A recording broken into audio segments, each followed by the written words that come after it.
Welcome back. So you may have heard Jason just mention this story about the grandparent scam, the arrests that were made here. So that's what we're going to follow up on right now. It's an investigation that was led by the Ontario Provincial Police, which involved, by the way, the SQ, the SPVM here in Montreal, and actually part of a collaboration, I understand, with 11 different police forces nationwide, resulting in those 14 arrests announced today in Montreal. OPP Detective Inspector Sean Chatland is on the line.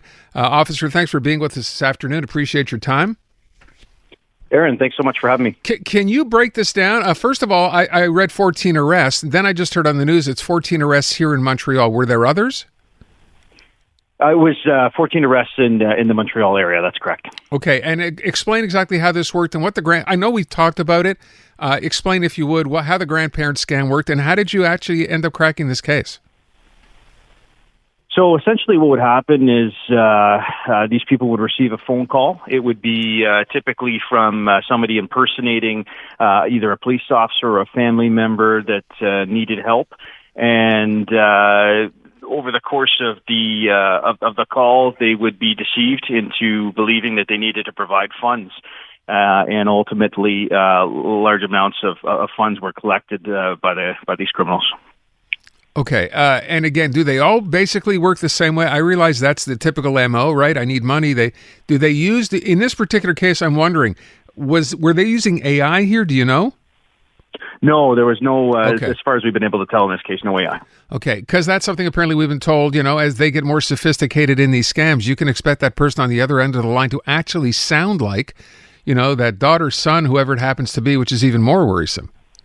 Absolutely, it is. It's scary to see where this is trending, and unfortunately, through disclosure, criminals learn our techniques and adapt and overcome, which then forces us to adapt and overcome as well. As I read the story, though, it seems to me for as many times as we have talked about this in the past, and we tell people, be wary. If it sounds fishy, hang up the phone, call police, do whatever.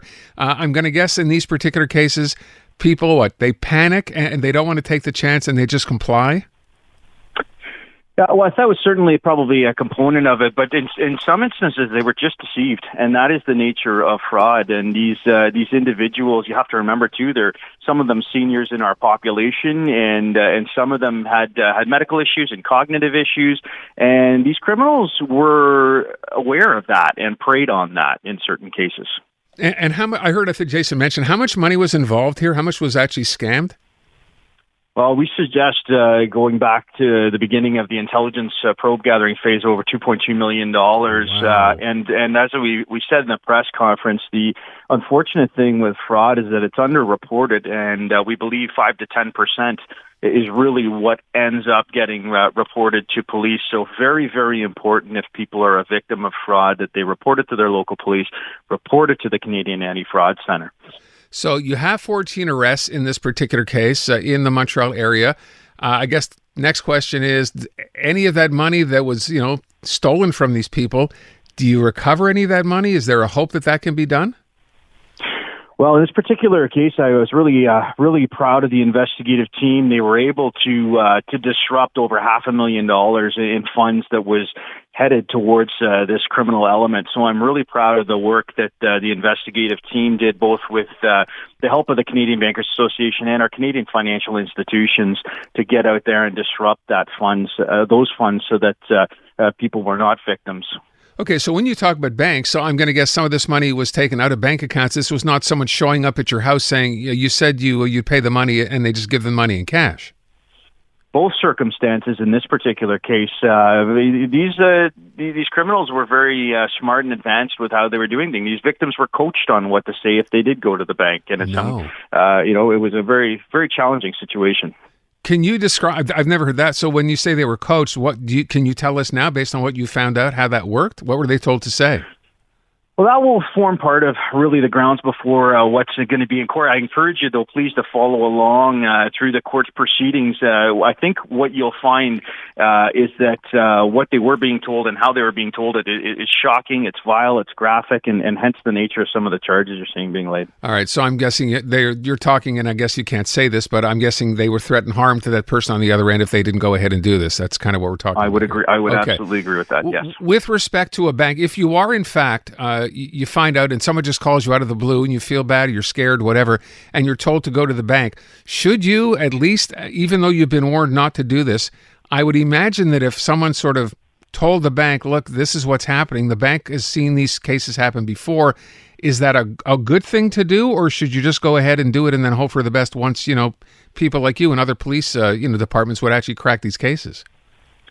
I think the important thing is to do now more so than ever is the fact finding. You need to confirm the information that you're being given. Many of our victims or attempted victims, were aware that or thought that this could be a scam, and so they would pick up the phone and call their loved one and say, "Hey, is everything okay with you?" And the person would confirm that everything was fine. Right. So my big message is, of course, firstly, that the police will never demand money from you. Show up at your house and collect money. And secondly, please be diligent. Do some fact finding and take the time to ensure that the message that you're getting is accurate.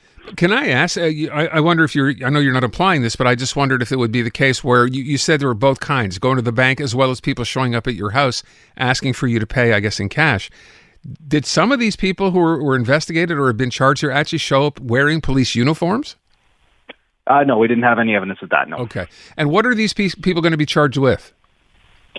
So you'll see a variety of charges in there, both participating, instructing, a criminal organization, in some cases extortion, impersonating police officers, and fraud.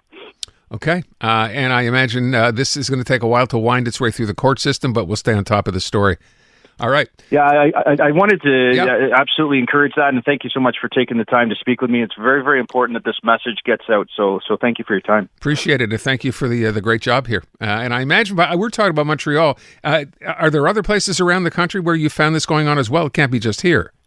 Well, this particular fraud was occurring right across Canada. This particular criminal group was engaging with victimization right across the entire country. But based here in Montreal? Yeah, it's based out of Montreal, okay. Correct. Detective Inspector, thanks so much for your time. Appreciate it. Aaron, have a wonderful day. You too. Sean Chatland with the OPP. 14 arrests in Montreal, part of that grandparent scam. Again, every time there's a story like this, we say the same thing, which is be careful, be prudent. If you can, hang up the phone, call the police, or call the person that they're pretending to be, and see if, in fact, it's them. It's easy to say. Apparently, it's a lot harder to do. And I thought what he said was important, too. He says, 10 to 15% are reported, so that means the bulk of these things that happen, police never, ever find out about. People are too embarrassed to say they've been scammed, but you need to let the authorities know. That helps them get the people who basically perpetrated these crimes. Let them know. Forget the embarrassment.